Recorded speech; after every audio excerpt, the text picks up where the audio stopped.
sedikit. Oh, ada jurang di depan. Oh, ada jembatan. Oh, jalannya nyempit. Nah, minimalnya kan kayak gitu, ada peta, roadmap namanya. Nah, kayak gitu tuh, Pak. Bahasanya. Roadmap to Hong Kong. Nah, ya gitu. Nek bahasanya wong-wong sing sekolah sih, Pak. Gitu ceritanya. Kita ini kan orang yang mungkin Pak ya, untuk kasus-kasus seperti tadi itu seharusnya si Mbak E atau si pekerja itu sebelum langkah lebih lanjut itu harus konsultasi ke mana agent yang dipilih gitu ya Pak. ya setidaknya Terus langkah-langkah yang baik gimana betul. untuk keluar atau persiapan untuk cari job lain dan sebagainya. Begitu clear baru ngomong sama majikan atau kemana gitu ya Pak ya. Yes. Itu yang bijak. Tidak terus langsung kabur gitu. Iya. Kadang kan ada orang kan ya dipengaruhi dengan mental dan naluri pikiran kan kadang nggak sama ya. Iya. Itu kemampuannya pasti beda-beda, Pak. Nah, di situ. Di situ yang nggak bisa kita judgement ya. Wah, kamu salah. Wah, kamu kok gini, kamu kok goblok, kamu nggak paham. Nah, itu kita nggak bisa. Karena posisi mental itu per individu itu nggak ada takaran dan ukurannya. Jadi hal-hal seperti itulah. Makanya, oh ya Pak, ngomong-ngomong, Bapak dapat nomor saya dari mana ini? Kalau boleh saya tahu, nanya. Kalau mau menjawab sih. Oh, dari teman-teman dari YouTube. Oh, siap. Dari YouTube berarti. Jadi begitu cerita di sini, Pak. Beberapa cerita yang kira-kira mau ambil cerita apa lagi Bapak, nanya informasi apa lagi, saya akan sampaikan. Berarti selanjutnya untuk ini kan di situ ada dos apa itu namanya job deskripsi ya di Indonesia ya.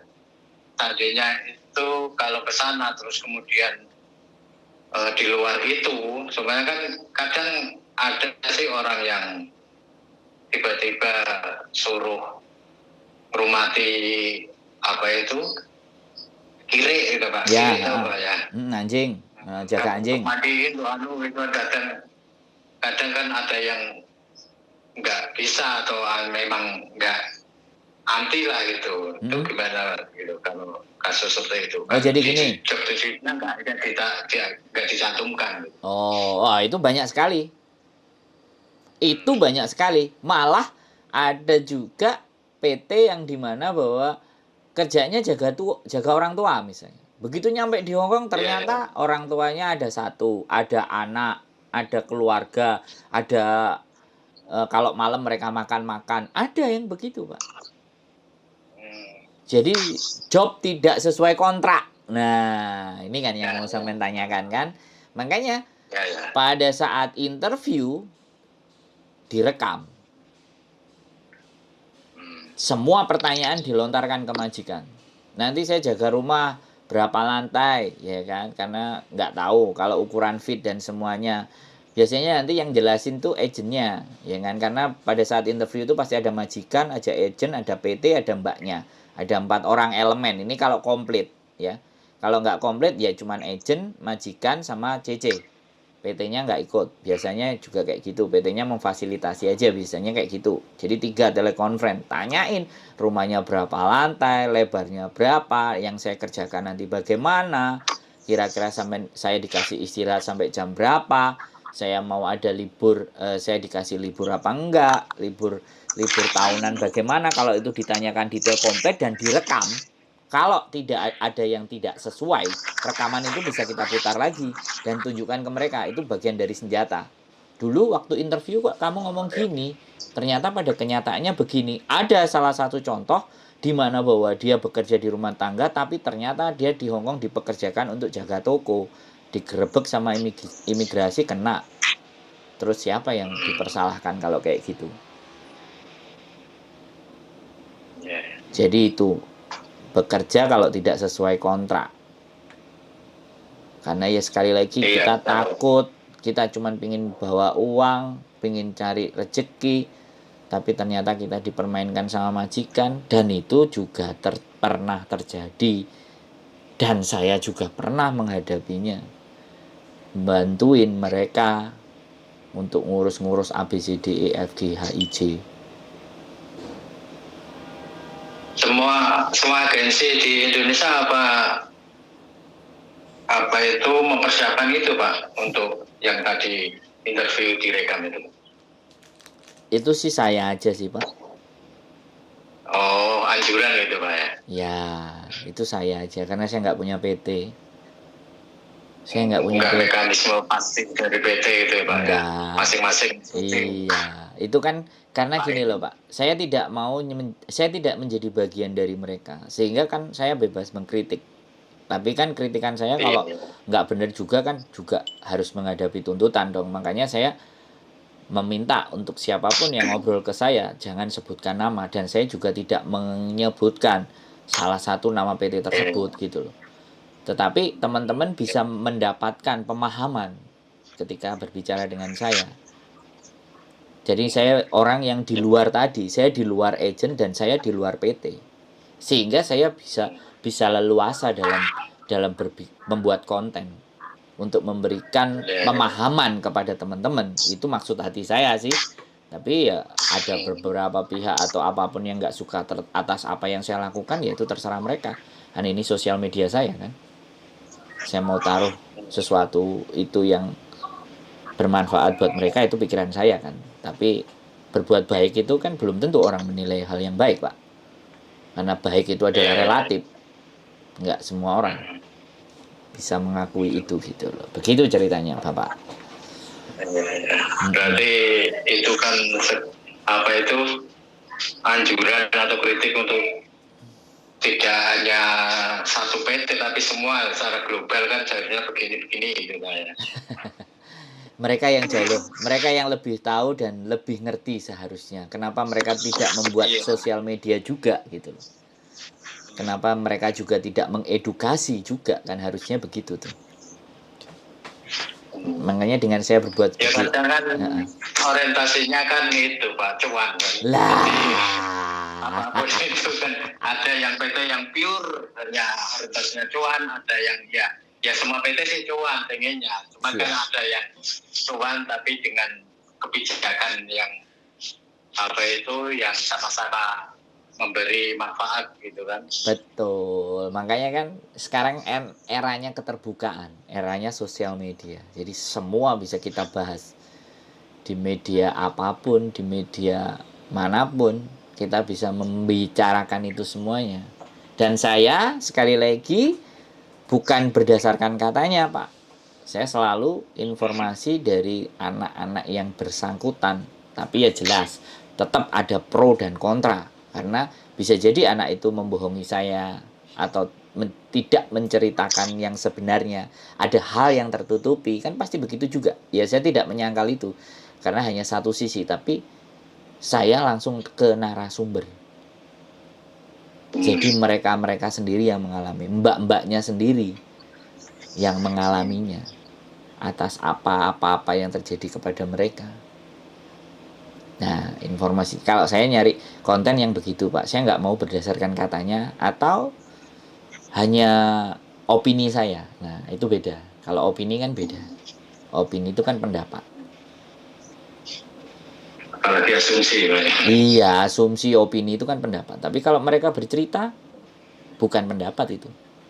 Sudah sesuatu yang mereka alami. Kalau saya langsung dari narasumber. Iya, betul. Nah itu. Jadi saya nggak menganggap mereka bukan orang yang penting. Bukan orang penting itu pejabat semua yang di atas, yang kaya-kaya sana. Enggak. Tetapi mereka itu juga bagian dari manusia yang penting untuk suaranya bisa kita dengar. Suaranya bisa kita pelajari. Suaranya juga bisa kita hargai. Itu saya Pak. Saya mengambil sisi yang ini. Mereka manusia yang layak juga dimanusiakan. Itu prinsip Pak. Begitu ceritanya. Ya kebanyakan kan kebanyakan kan status sosial bisa mempengaruhi benar dan tidak itu. Ya kan? Status sosial gitu, makanya saya agak sedikit Iya. sedikit rancu dengan status sosialnya yang lebih tinggi, Pak. Saya mending yang status sosialnya yang biasa saja, yang pure dari dalam isi hati. Kalau yang tinggi itu ada muatan-muatan tertentu, kepentingan-kepentingan tertentu. Itu wis pasti, Pak. Jadi kalau yang biasa-biasa kayak gini kan apa muatan apa ya, dia ingin ngungkapin perasaan hatinya, keresahan-keresahan hati. Itu yang ingin saya angkat di konten-konten saya, Pak. Keresahan hati-hati mereka yang lagi berjuang untuk keluarganya. Para mujahid-mujahid sejati. Gitu sih kalau saya. Pejuang keluarga. Iya, betul. Ya bukan, Pak? Bener nggak? Saya, Ya benar. Terkadang kan mereka itu nggak tahu harus kemana. Nah, mengadu, dan ini malah sangat bagus kalau ada konten-konten seperti ini, terus bisa menjembatani apa yang ada di dalam diri, dalam pikirannya, unek-uneknya kan bisa tersalurkan gitu. Iya, itulah Pak. Jadi saya masuk di ranah itu, Pak. Saya ngambil bagian di situ. Gitu ceritanya, Pak. Nah, terus untuk Mbaknya ini seharusnya gimana untuk langkah awalnya itu? Ya boleh kan? Bisa langsung ke Bapak kan? Ya boleh, monggo kirimkan aja KTP-nya. Nanti kan saya tadi udah bilang kirimkan aja identitas KTP-nya foto by WA. Nanti dia akan ditelepon yang bagian ngurusin, yang menangani. Karena yang di Indonesia, karena posisi saya adalah di Hong Kong, Pak. Saya hanya sebagai apa ya, yang bisa dibilang membantu, jembatan aja. Monggo nanti selanjutnya mau dilanjut, mau enggak, mau mundur, mau enggak cocok, mau enggak ada masalah, ya sudah, it's okay. Itu untuk memang agar supaya saya bisa berdiri sendiri gitu. Kalau ataupun saya merekomendasikan PT yang saya berikan dan ternyata dia juga meleset, ya saya juga bisa nembak gitu. Bisa artinya, woi gitu. Udahlah, aku nggak pakai kamu, aku nggak percaya kamu kan, kayak gitu. Wah, aja macem-macem gitu. Aku juga bisa naikkan ini. Jadi fungsi kontrolnya ada karena saya tidak di dalam bagian. Kalau saya di dalam bagian kan pasti akan jadi muatan. Saya yang gaji saya cuma YouTube, Pak. Bukan mereka-mereka. Jadi saya tidak harus patuh dan tunduk sama mereka. Saya itu hanya bantu. Ini ada anak yang mau proses. Kamu mau nggak? Nih silahkan, monggo. Nah, perkara saya nantinya dikasih uang jajan, uang permen, itu terserah. Kadang-kadang saya ngirim data 48 sampai 50. Itu yang mereka kasih ke saya cuma 6 orang, 7 orang, atau yang memang cuma berangkat ya segitu. Yang lainnya entah jelas entah enggak. Enggak transparan gitu, Pak. Ya saya tidak memikirkan itu, Pak. Intinya yang penting kalau anaknya tadi dekat dengan saya, pasti kan akan ngomong, Pak. Ya, kalau anaknya menganggap saya bagian dari mereka, begitu mereka berangkat dan mereka gak ngomong, PT gak ngomong, anaknya gak ngomong, aku gak ada masalah, Pak. Nothing tulus, Pak. Ya, saya belajar menjadi manusia yang begitu saja. Udahlah, gak apa-apa. Kalau dia punya masalah pun, channel YouTube saya akan berkeliaran. Dia pasti akan balik nelpon saya lagi. Ya, entah mereka ngaku atau tidak, malu atau tidak, itu kan urusan mereka, Pak. Nothing tulus, Pak. Makanya memohon izin siapapun yang telepon ke saya naikkan ke YouTube, aku bilang. Saya bilang begitu karena ya YouTube yang menghargai saya lebih daripada mereka-mereka gitu loh. Harapannya sih seperti itu. YouTube kan jelas, konten saya ada, ditonton, banyak yang lihat, sudah. Itu mekanisme yang otomatis kan. Dan saya juga memberikan pemahaman ke orang itu nggak perlu bayar ke saya kan. Tidak ada apapun gitu loh. Nah, cuman kan saya memberikan disclaimer untuk tidak ada data dan identitas apapun dalam pembicaraan kita. Kalau masalah suara kan, frekuensi dan segala sesuatunya kan ya sudah.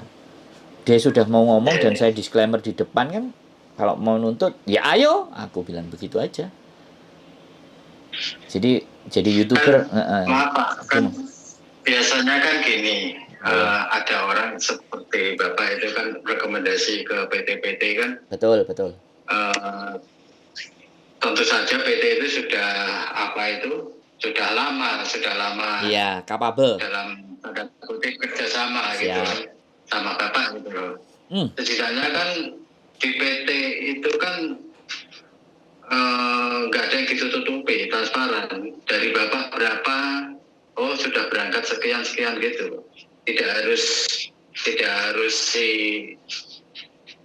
si mbaknya itu yang kayak ya itu kan secara moral gitu kan si mbaknya. iya. Tapi kalau ke PT kan biasanya kan harus ada tanggung jawab yang tak tertulis gitu kan. Ya. Bisa gini gitu. Jadi gini, Pak. Saya intinya satu, ya kan? Inti saya hanya satu. Saya tetap pegang mbaknya. Mbak, tolong hubungi saya kalau ada sesuatu hal. Kalau sampean baik, sampean bagus, tidak ada masalah, saya cukup dalam hati saya, ya sudah, berarti mbaknya sudah baik-baik saja. Jadi tidak akan menghubungi saya. Manusia kan begitu tuh Pak, wajar. Ya, kalau lagi baik, siapapun pasti akan lupa.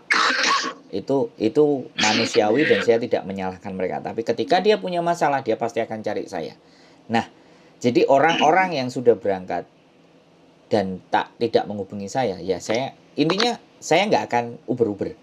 Dan saya juga nggak mau nguber PT.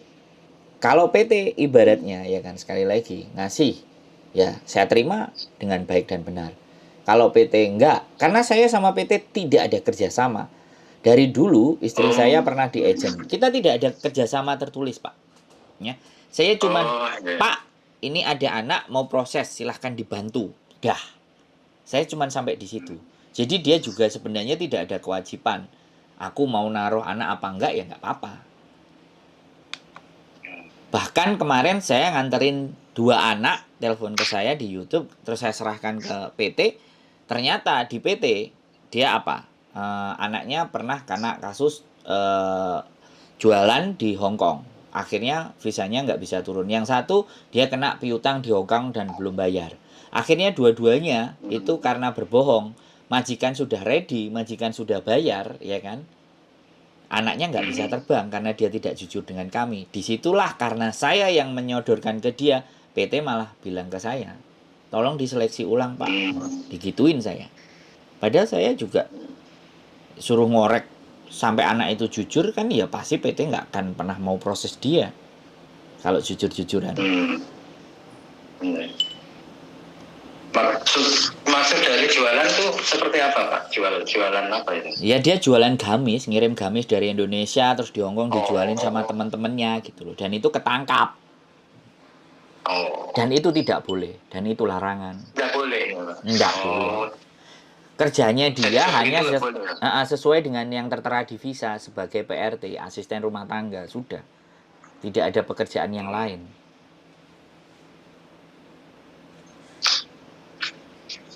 Namanya anak-anak kan kadang-kadang ada peluang, wah jualan rujak, jualan bakso, jualan gamis, jualan baju, mukena, ruko, apa kek, jilbab. Pokoknya ada cuannya ya sudah. Macam-macam Pak. Seru kan?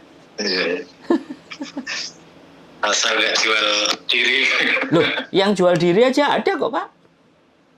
Oh ada Pak? Loh, pakai sosial media Pak sekarang zamannya. Aplikasi, WeChat. Ada Pak. 1 jam 1.000 Hongkong dolar, 2 juta. Ada Pak. Cuman saya nggak expose. Kalau ada pun yang cerita sama waktunya itu gimana Pak? Untuk meluangkan waktu. Ya dia kabur, yang tadi saya bilang kabur. Gitu. Iya. Atau kadang-kadang ya 1 jam 2 jam izin karena dia udah tahu celahnya. Majikan nggak di rumah. Berapa jam terus dia keluar ke pasar ada waktu. Ya udah 1 jam 2 jam kan udah cukup tuh Pak. Ngeri kan Pak? Apa itu yang terlihat dia terus pulang ke Indonesia terus kayak di luar perhitungan orang ya, kerja di sana kok bisa begini-begini.